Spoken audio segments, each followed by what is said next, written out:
So this is the 24 strengths. We can have a look and then just put in chat of some of the things that comes to mind when you were thinking about your strengths.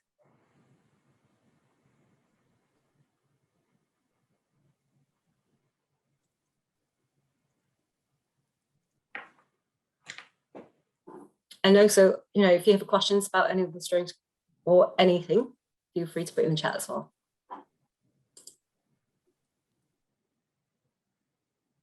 Oh, so we've got people sharing already. Thinking of reaching.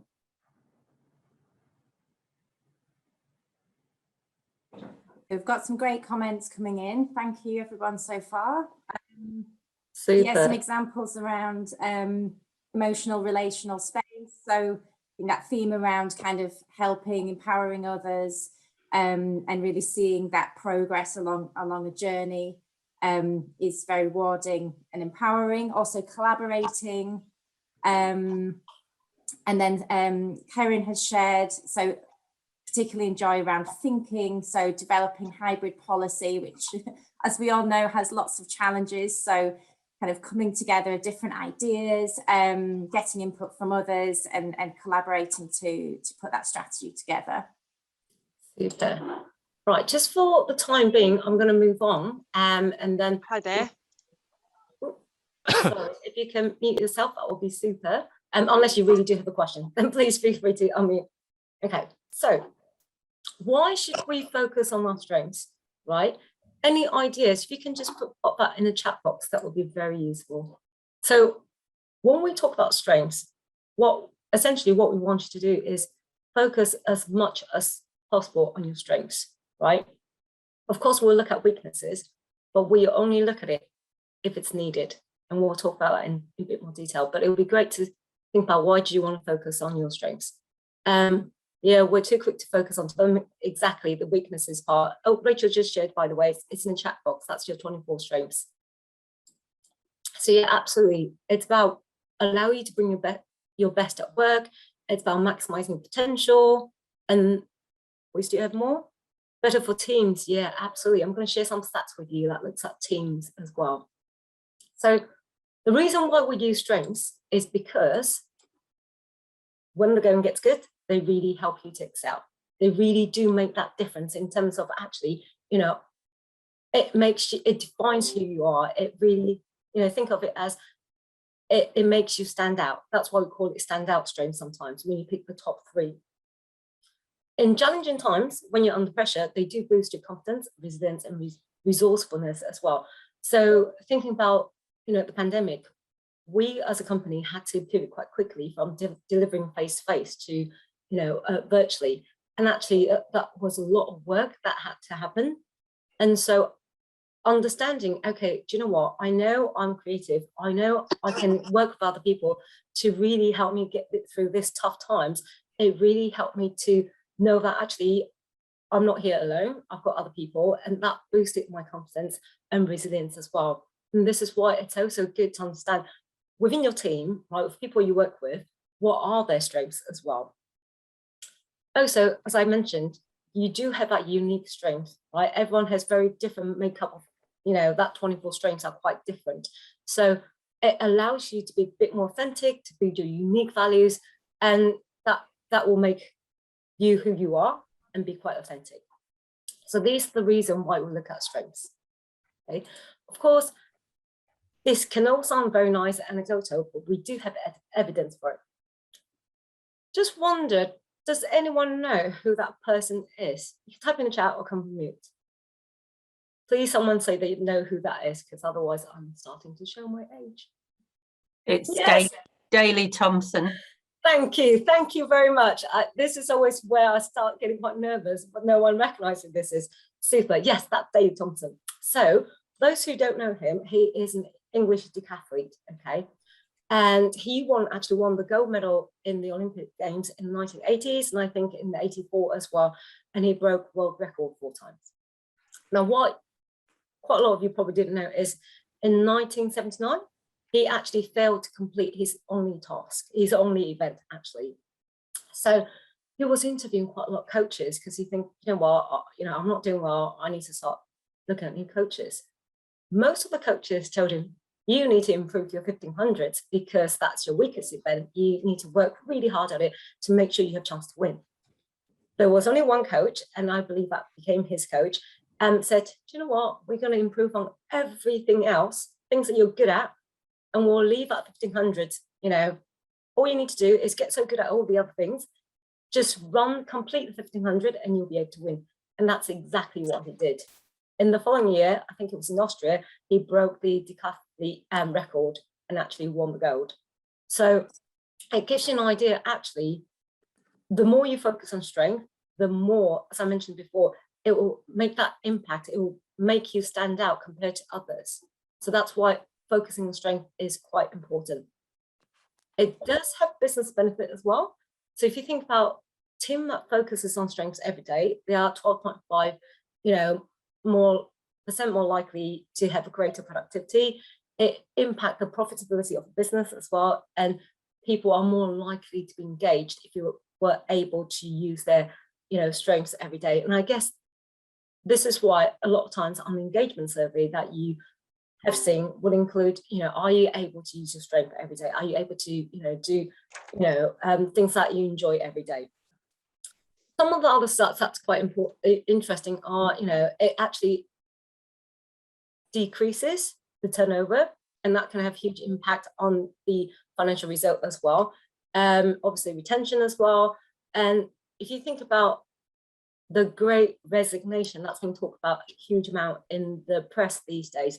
I don't think, we can underplay the importance of strength, because it really would help you to engage the people at work, to think about, actually, I am doing something that I like every day. I enjoy coming to work. I enjoy, working with people who understand what my strengths are, and I know how to make sure that those strengths are at play. Yeah. So that's why strength is actually quite important. Before we go further, it's probably worthwhile to define what strength is, because we all have a slightly different idea of what strength is about. Now, I'm using Strength Scope's definition. So when they talk about strength, it's about the underlying qualities that energizes us, that contribute to our personal growth and lead to peak performance. So there are quite a few of different elements in this. So first of all, you have the skills and knowledge. That's important. You also have the strengths or energizer, and it needs to be the two together, because when it goes together, you will have that productive habits that will lead to peak performances. So, to give you an idea, I'm quite good at maths, right? But I absolutely will not be energized to become an accountant, because that's not something I enjoy. I enjoy working with others. I enjoy creating things. So, although I'm good in terms of maths, becoming an accountant is not something that's going to energize me. Therefore, as a job, I probably won't excel at it. And this is why having the strength is important, having the skill is also important, but actually together and develop that productive habit is really going to help you lead to that peak performance. So usually we'll do this exercise, but given that the breakout room is not working, I'll show you what the exercise is, because it could be interesting when you go back to your workplace. Think about, are there people within the company that you can do this exercise with? Okay, so it's about, in a breakout room, discuss how to stretch your strengths further. So things to consider include, what stretch goals can you set to move outside your comfort zone? Think about any knowledge or skills that you can learn to increase your strengths.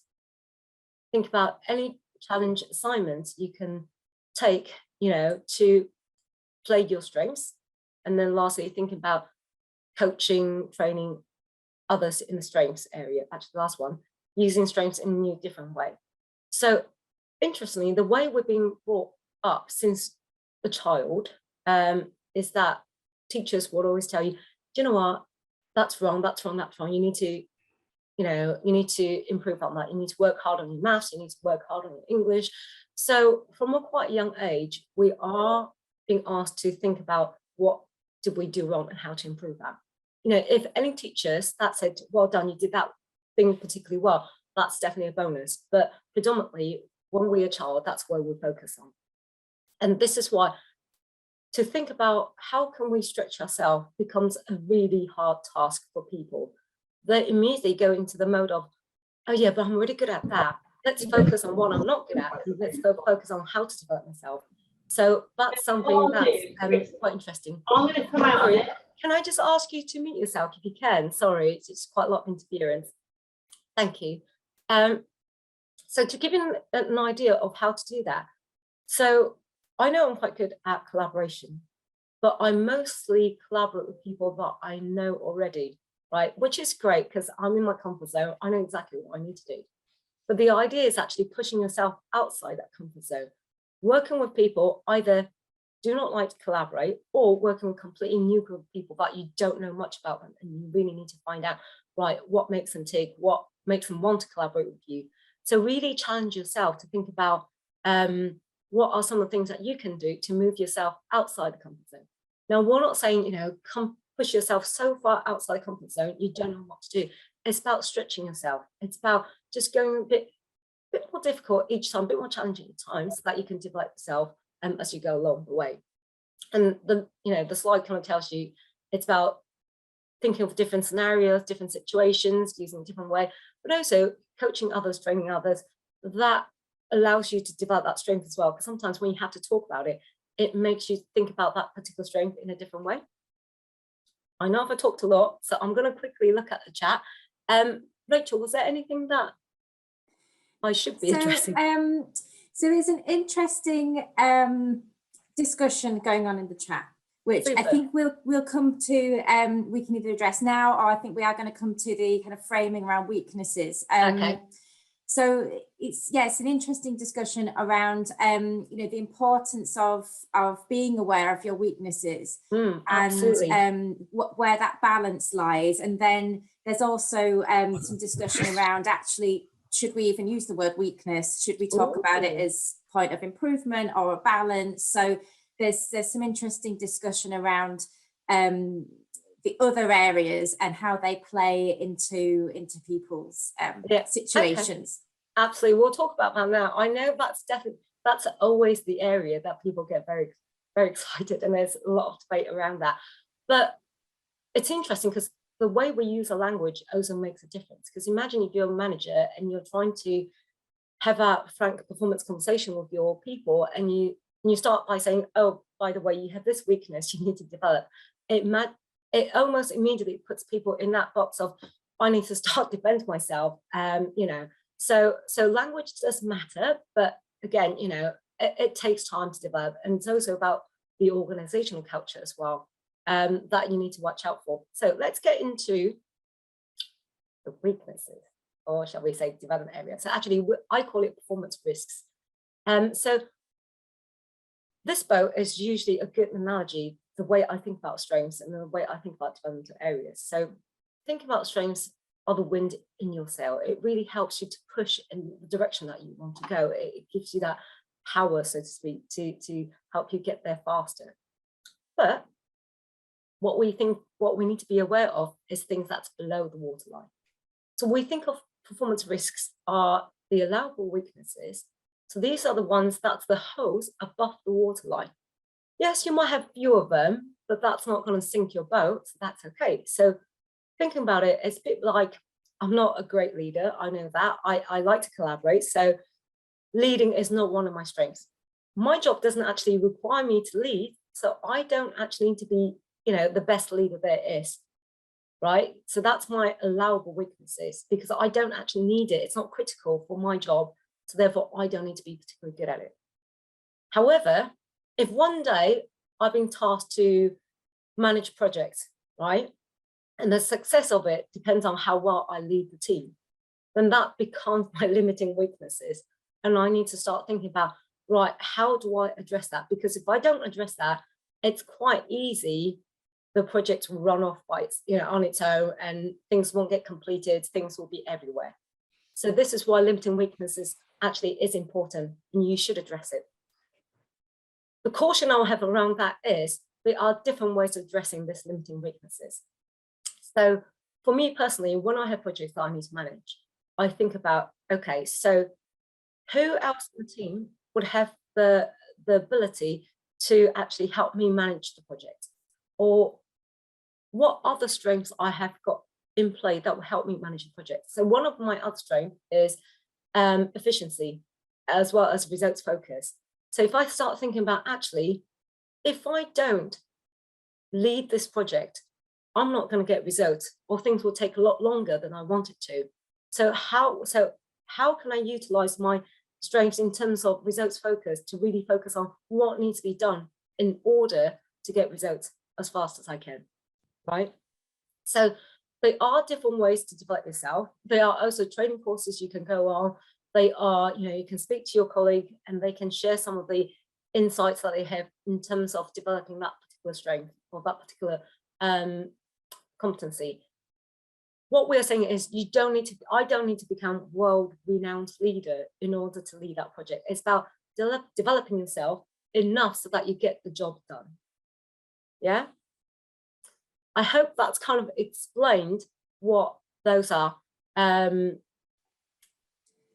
you want to add something, Rachel? Jenny, yeah, there's some really good points being raised, so I just wanted to reference those. So one of the key themes coming up is, really speaks to what you've explained. So rather than trying to do everything yourself or to be perfect at everything, it really makes sense to be able to understand, first of all, where your strengths lie, so you know how you can bring in those resources and who you can lean on. And Steve made a good point, who said a good leader will actually build a complementary team whose strengths and weaknesses offset each other to enable each other to grow. So it's important to be aware, but also not to have to do everything yourself. And there was another interesting comment from Jennifer, who gave an analogy of a stage and a performance. So not all the singers have great stage performance, so they wouldn't all be dancing. The dancers would focus on that, and then the others would focus on their voices. So that builds the performance. So it's a really interesting way of thinking about it. Love it. I love that analogy. The more analogies that you can come up with and take it back to your workplace, the more you can help others to understand the importance of strengths and the importance of utilizing it in your day-to-day life. Because the more you talk about it, the more people that talks about it, the more you're creating that strength-focused culture, which ultimately is a dream, right? If everyone can focus on strength, if the entire company can focus really on strength and build on it, you will be able to, you have more chance to succeed and adapt to the changing world than other companies do.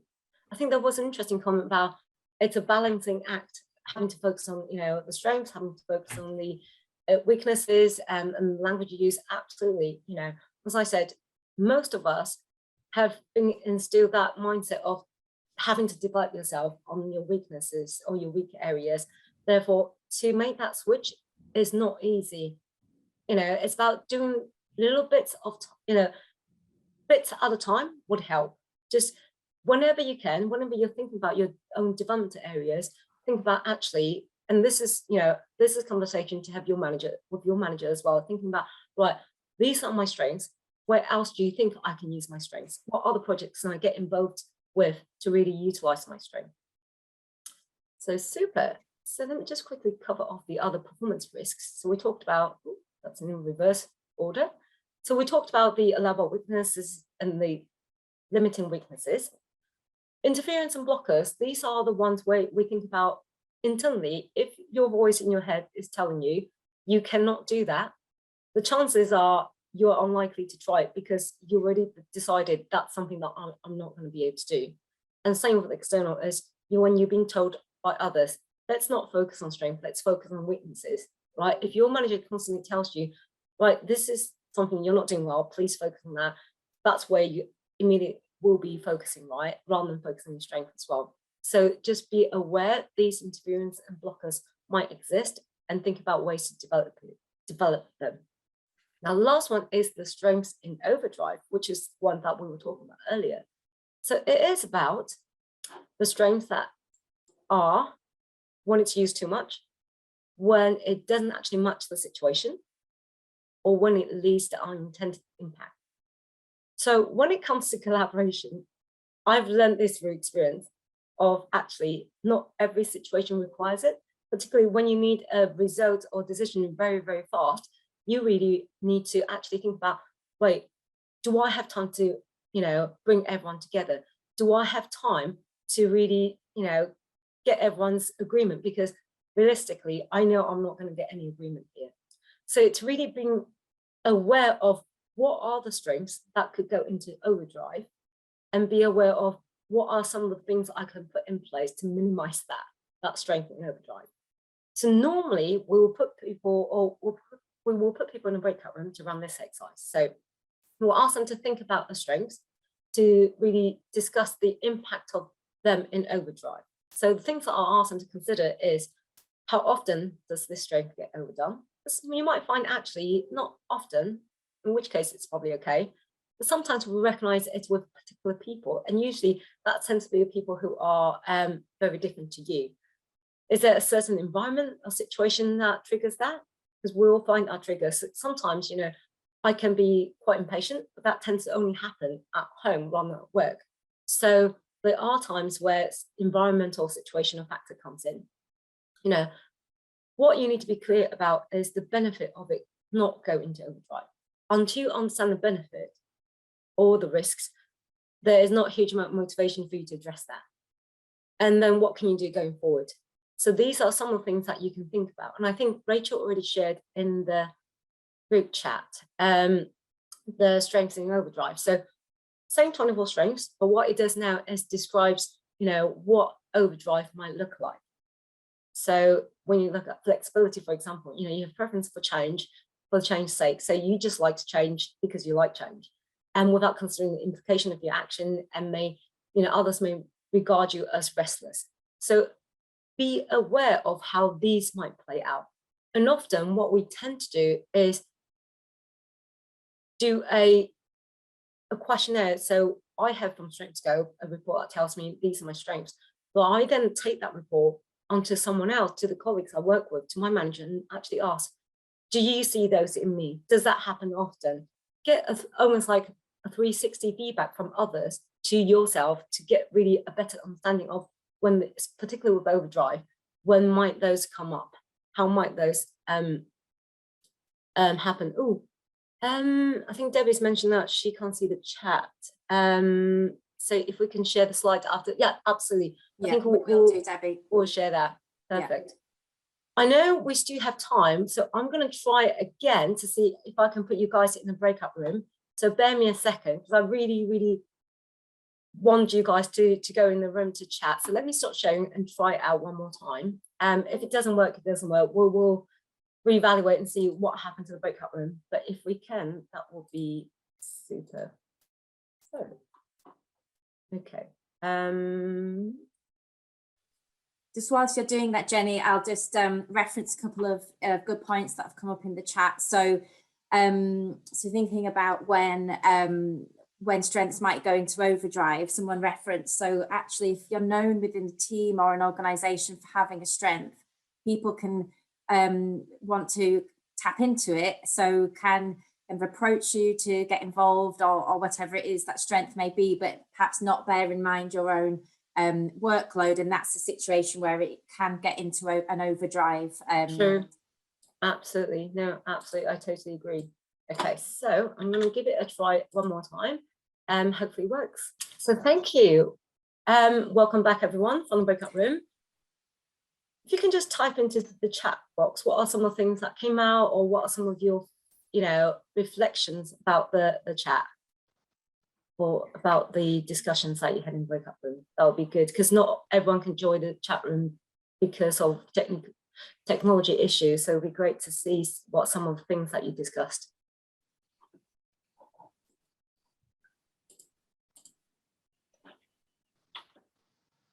So Jenny, I'll just share a theme. So I'm interested to hear if this is coming up for anybody else. So we discussed the strength overplayed of self-development.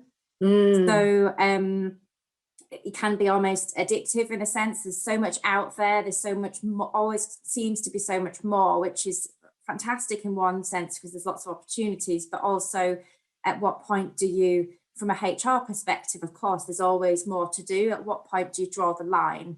And I'm just interested to see if that's coming up for anyone else in HR. I'm definitely guilty of that as well. I love going on training. I love learning things. But at some point, I actually realized or recognized that because I'm not utilizing what I've learned, it then kind of feel like I'm not utilizing my time well by attending those sessions.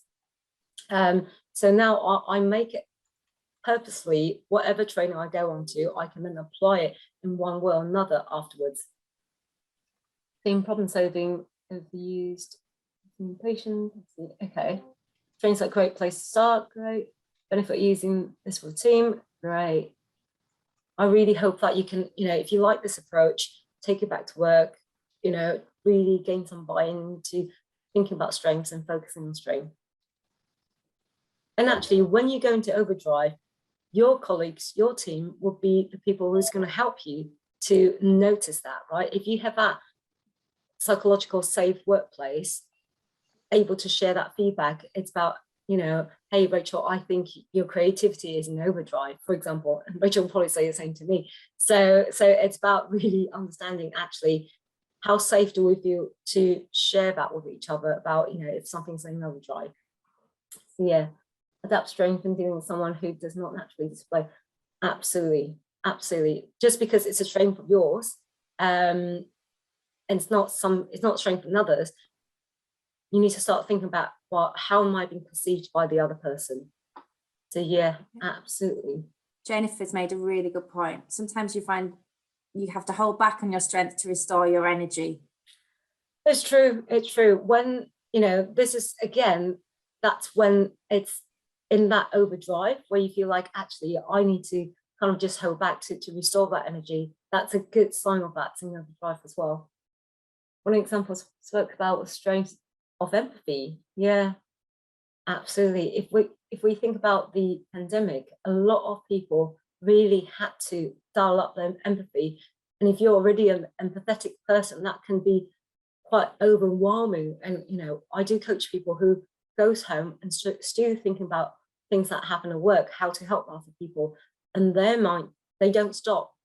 And so it's really about recognizing, actually, this can be an overdrive for me. How do I manage that? How can I address that so that I am looked after? And, the key thing about having the HR Hero sessions is about looking after yourself, because if you can't look after yourself, you can't put that oxygen mask on yourself first, it's going to be hard for you to look after others as well. So that's why we have lots of these sessions to help you develop, to help you think about, right, how can I look after myself better? I think there's some themes coming up around boundaries as well. So yeah, if it's the same people that overuse the strengths of others, and yeah, I'm sure that's the case everywhere. It's important to have those limits in place and boundaries, which then refers back to the other point. Of course, it's knowing when to stop. Super. So what I'm going to do is just quickly share my slides again. Do apologize for the technology not really working perfectly today. We're not sure why, but we'll investigate that in a bit. What would be great is for you to share in the chat again, what resonated with you mostly, or if there's something that you would do differently after the session. We have about 5 minutes left, so if you have any questions, please do ask in chat as well, or you can send it to us. But after the session, Rachel will be sharing the list again about the 24 strengths as well as the strengths in overdrive. Was there anything else that you were going to share, Rachel?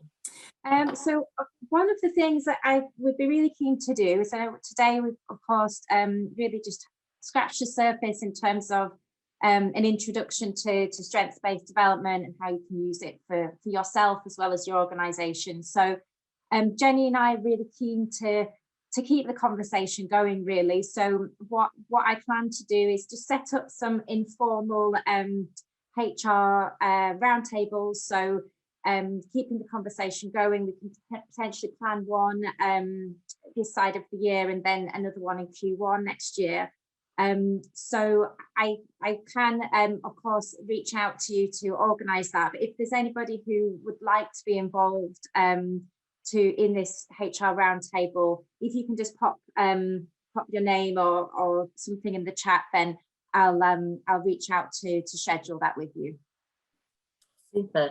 So again, thank you so much for attending today's session. I hope, you know, you've gained something out from it, and I hope, you know, you will start think about and really kind of reflecting on what your strengths are and take that forward. Apologize for the technical issues again. If you have any questions, do let me know.